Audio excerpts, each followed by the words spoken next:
السلام عليكم ورحمة الله وبركاته. حبايب قلبي عاملين ايه؟ يا رب تكونوا بألف صحة وبألف خير. وحشتوني وحشتوني وحشتوني. بجد يا جماعة، طبعا قبل ما نبدأ الفيديو بتاعنا صلى على الرسول عليه الصلاة والسلام.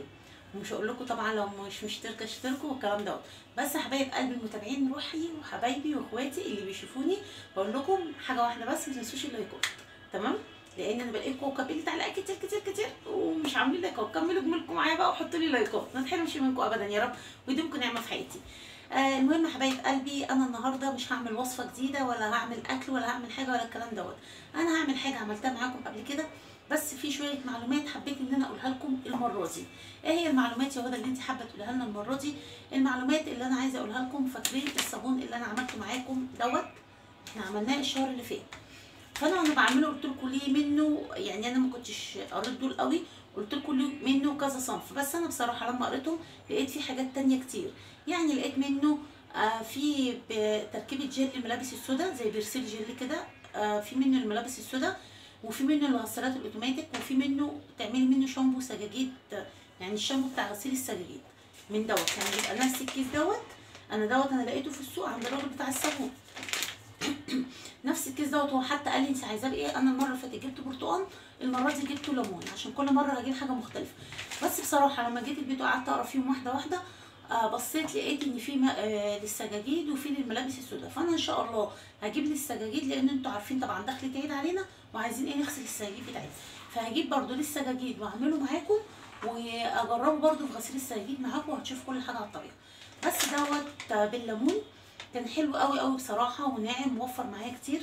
لازم يا جماعه في الايام الغلا اللي احنا فيها ديت نتعود مع بعض ان اللي يلاقي حاجه كويسه وتقابله حاجه كويسه يجيبها، ويعني ايه تشتريها وتفيدي اللي حواليكي بيها. مش شرط انك تكوني عامله قناه وتطلعي تقولي للناس لا، جارتك اختك صاحبتك تعرفيها ده في الحاجه الرخيصه في المكان الفلاني وانا جبتها وحلوه واقتصاديه وبرده بتقضي الغرض وفي نفس الوقت حلوه، يعني مش وحشه او كده.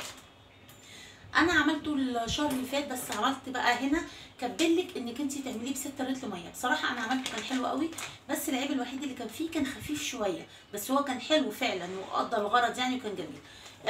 حتى بصوا يعني ايه دوت اللي باقي من بتاع الشهر اللي فات.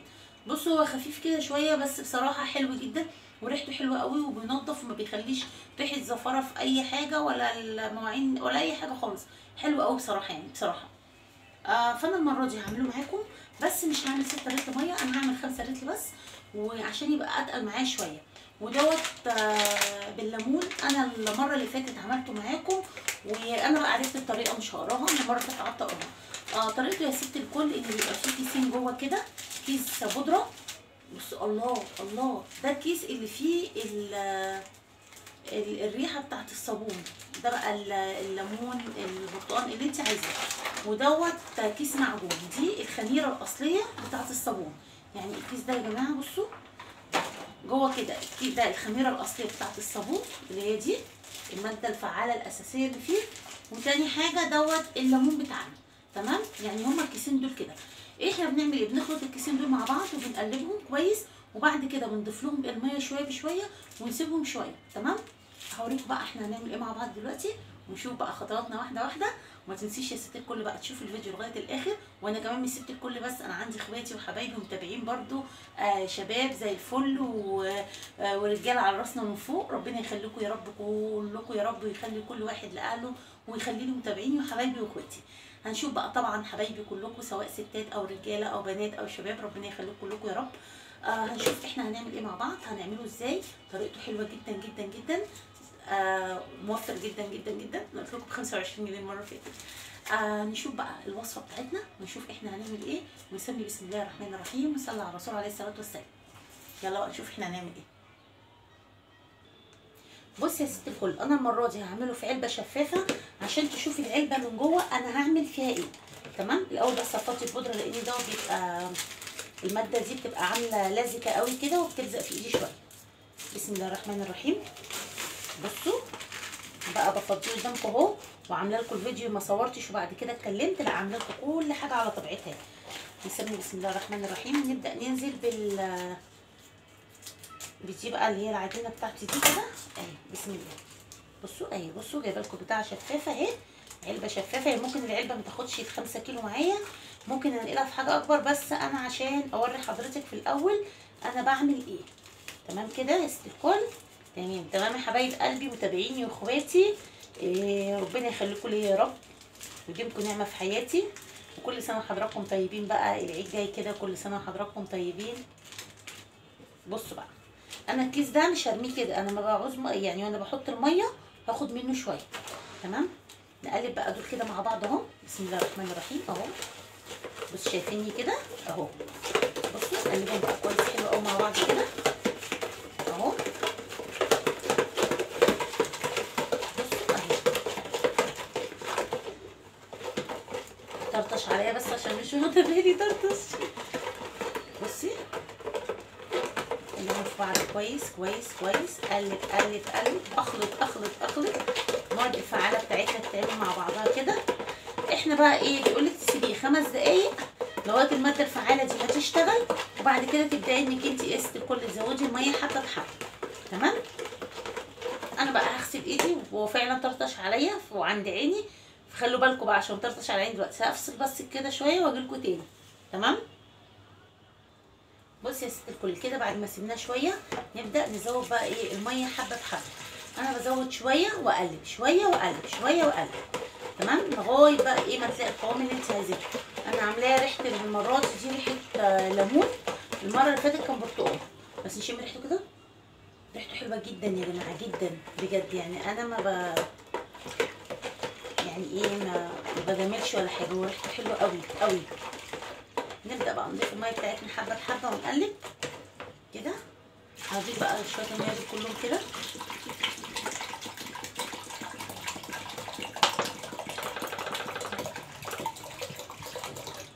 بعد كده طبعا انا هضيف ميه تاني، بس كل ما بتقلبي كل ما بيتقل معاكي، كل ما بتقلبي كل ما بيتقل معاكي. هنفضل ايه نقلب فيه كده بقى، كل ما يتقل نزود ميه، كل ما يتقل نزود ميه.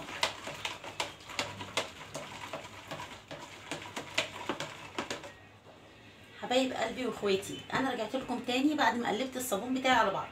انا قلت لكم في اول فيديو ان انا جبت الصابون ده وكنت اول مره اجيبه الشهر اللي فات.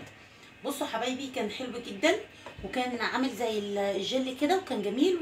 وبصوا ما فيهوش اي مشكله خالص. وقلت لكم كل الحاجات الحلوه اللي انا شكرت فيها اول الفيديو. جيت اعمل دوت دلوقتي معاكم عشان اعرفكم ان انا بشتغل بمنتهى المصداقيه، ما بكدبش على حد، ما بفصلش الفيديو واجيب حاجه تانية واقول لكم دي جميله. حرام، عشان دي حاجات احنا دافعين فيها فلوس.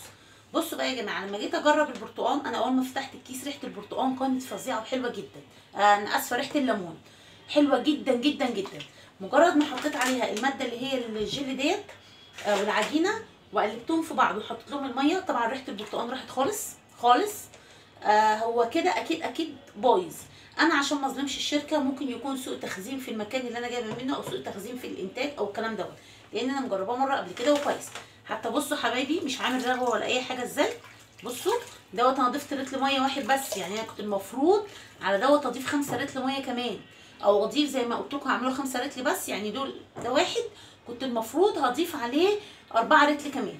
بصوا حبايب قلبي عشان تعرفوا المصداقيه، انا ما بضحكش على حد، ما بغش حد، حتى لا عامل رغوه ولا عامل اي حاجه. بصوا دوت طبعا انا هحطه في الازازه ديت، وهاخد الكيس ده وهروح ارجعه للراجل. انا ما برميش حاجه، يعني مثلا انا خدت حاجه مثلا ولقيتها كده، لا ما برميهاش، رجعيها، دي حاجات حرام احنا دافعين فيها فلوس والدنيا غلا.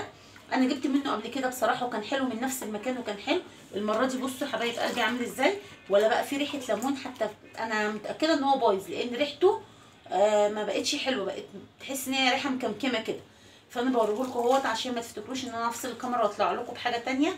بصوا بقى ده عامل ازاي. بصوا بتاع الشهر اللي فات اللي انا كنت عاملاه، بصوا بتاع الشهر اللي فات. بصوا بيرغي وناعم، بس دوت قاطع منه، لكن دوت بتاع الشهر اللي فات حتى عامل ماده جل. ده مش عامل اي جل خالص. بصوا ولا عمل جل ولا عمل اي حاجه خالص. يبقى ده كده بايظ، انا هرجعه. انا لما لقيته كده ما يرضينيش ان انا اقول لكم عملته حلو وما اعرفش ايه، لا كملت الفيديو ووريته لكم عشان يبقى فيه مصداقيه في الحاجه اللي انا بعملها. بصوا وتصدقوني، عشان لما اقول لكم لما بلاقي حاجه بايظه بعرفكم، بقول لكم بصوا وهرجعه وهشوف هيقول لي ايه. ولما بكره يعني في فيديو بكره ان شاء الله اقول لكم عملت ايه، رجعته قال لي ايه كده. تمام.